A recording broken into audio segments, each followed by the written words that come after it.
Assalamualaikum warahmatullahi wabarakatuh. Yang terhormat Ibu Eri Litung-Danis SSM Hum selaku dosen pengampu mata kuliah Bahasa Indonesia serta teman-teman yang saya banggakan.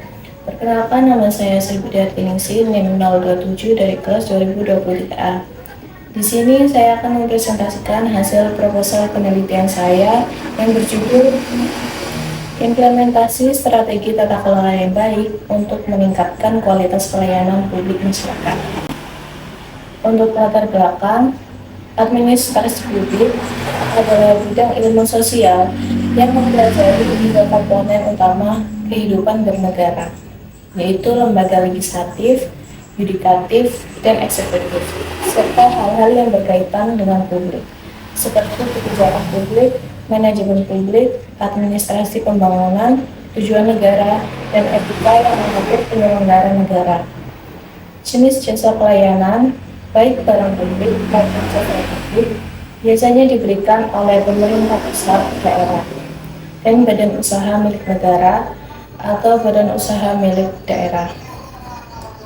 Hal ini dilakukan untuk memenuhi kebutuhan masyarakat dan untuk mematuhi peraturan perundang-undangan. Namun, pelayanan sendiri dapat didefinisikan sebagai proses penyediaan kebutuhan melalui aktivitas langsung. Sebelum abad ke-19, hukum administrasi negara terbagi menjadi hukum publik dan hukum privat. Hukum publik mencakup hukum tata negara, hukum administrasi negara, dan hukum pidana.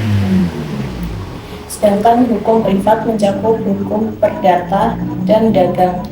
Setelah abad ke-19, hukum administrasi negara menjadi hukum publik yang independen dan tidak lagi menjadi bagian dari tata negara, karena ilmu tata pemerintahan membahas aturan tertulis dan tidak tertulis.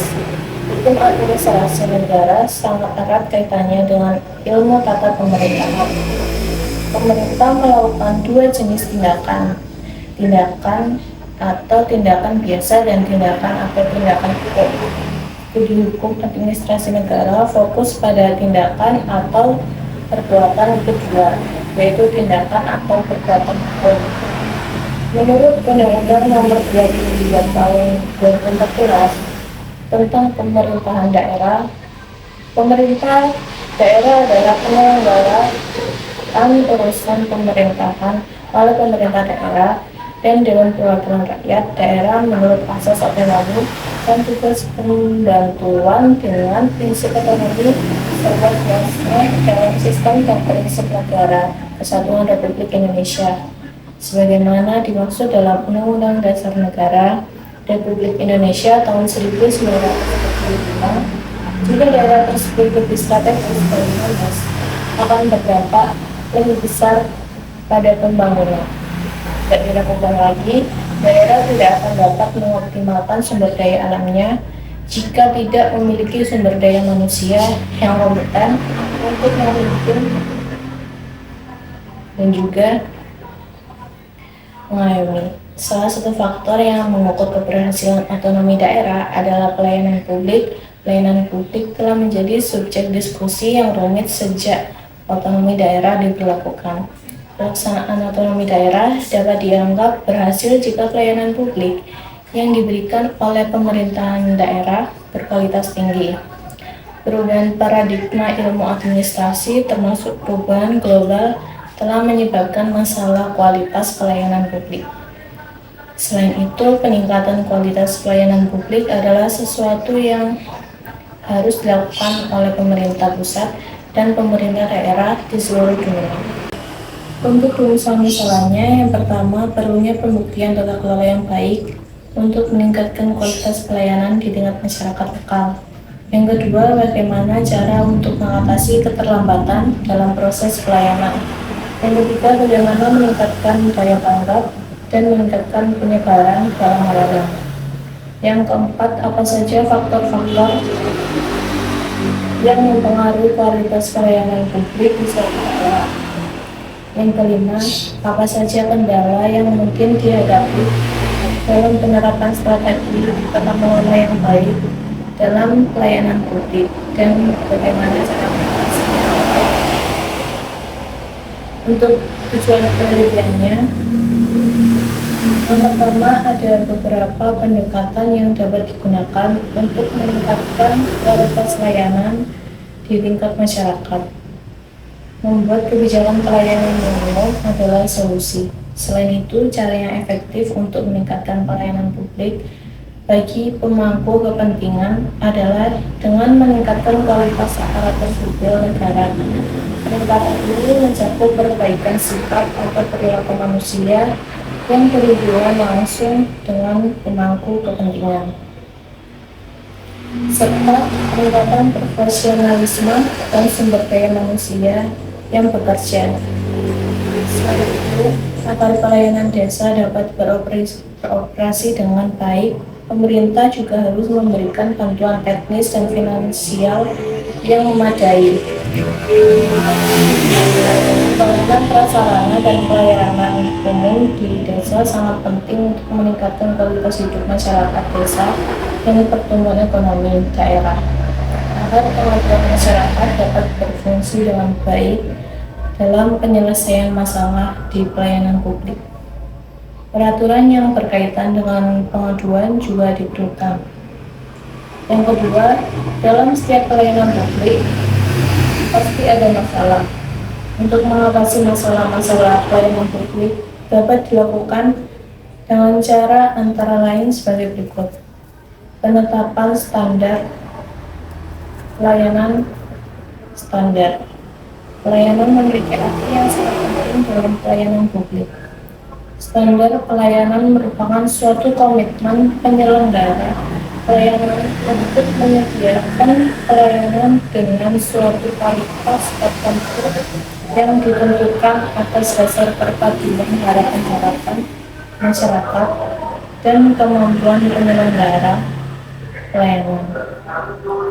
Penetapan standar pelayanan yang dilakukan melalui proses identifikasi jenis pelayanan, identifikasi pelanggan, identifikasi harapan pelanggan, tulisan visi pelayanan, analisis proses dan prosedur sarana dan prasarana, waktu dan biaya pelayanan. Proses ini tidak hanya akan memberikan informasi mengenai standar pelayanan yang harus ditetapkan, tetapi juga informasi mengenai kelembagaan yang mampu mendukung terselenggaranya proses manajemen yang menghasilkan pelayanan sesuai dengan standar yang telah ditetapkan.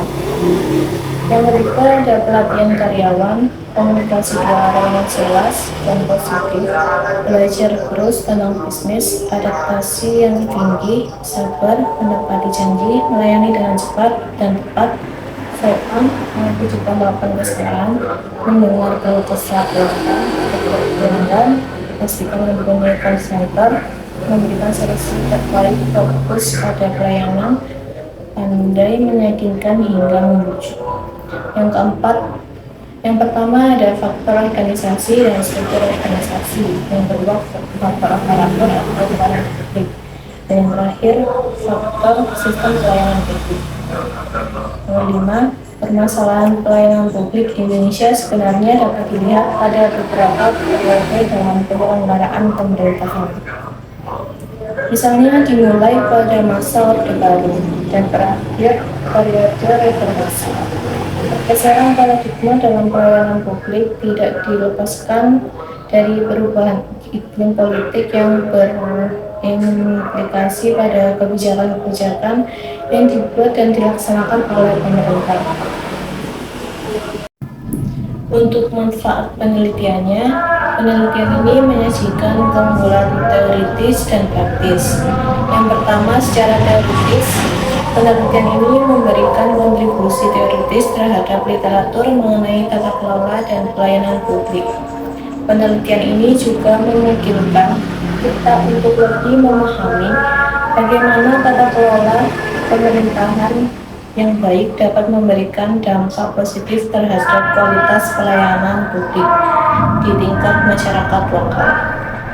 Yang kedua, secara praktis, penelitian ini menawarkan manfaat praktis dalam meningkatkan kualitas layanan publik kepada masyarakat lokal. Di penelitian ini memberikan wawasan tentang bagaimana strategi tata kelola yang baik dapat dipraktikkan untuk meningkatkan kualitas pelayanan publik di lingkup daerah. Untuk batasan istilah, yang pertama ada kontribusi. Dalam KBBI, kontribusi berarti perkumpulan. Yang kedua ada wawasan. Dalam KBBI, wawasan berarti tinjauan atau pandangan. Yang ketiga ada strategi. Dalam KBBI, strategi berarti rencana. Yang keempat ada implementasi. Dalam KBBI, implementasi berarti pelaksanaan atau penerapan. Yang kelima yaitu fenomena. Dalam KBBI, fenomena berarti kenyataan atau peristiwa. Yang keenam yaitu profesional.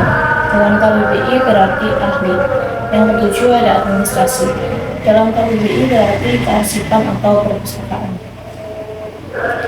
Untuk landasan teori, yang pertama, pengertian pelayanan atau service menurut American Marketing Association seperti dikutip oleh Howard 1998 dalam hadiah Syah 2018-2012 bahwa pelayanan pada dasarnya merupakan kegiatan atau manfaat yang ditawarkan oleh suatu pihak kepada pihak lain dan pada hakikatnya tidak berwujud serta tidak menghasilkan suatu keterlibatan. Proses produksinya mungkin juga tidak dikatakan dalam suatu produk fisik. Yang kedua, Budianto DKK 2012-46 menyimpulkan bahwa e-government merupakan bentuk aplikasi pelaksanaan tugas dan tata laksana pemerintahan menggunakan teknologi telematika atau teknologi informasi dan komunikasi. Aplikasi e-government memberikan peluang meningkatkan dan mengoptimalkan hubungan antar instansi pemerintah, hubungan antara pemerintah dengan dunia usaha dan masyarakat. Mekanisme hubungan itu melalui pemanfaatan teknologi informasi yang merupakan kolaborasi atau penggabungan antara komputer dan sistem jaringan komunikasi. Yang ketiga, menurut Nugroho 2017, perkembangan implementasi e-government di Indonesia dibagi menjadi 4. Yang pertama, web design, yaitu memunculkan website daerah di internet. Dalam tahap ini, informasi dasar yang diberikan masyarakat ditampilkan dalam website pemerintah. Yang kedua, interaction, yaitu web daerah yang menyediakan fasilitas interaksi antara masyarakat dan pemerintah daerah. Dalam tahap ini, informasi yang ditampilkan lebih bervariasi, seperti fasilitas download dan komunikasi email dalam website pemerintah.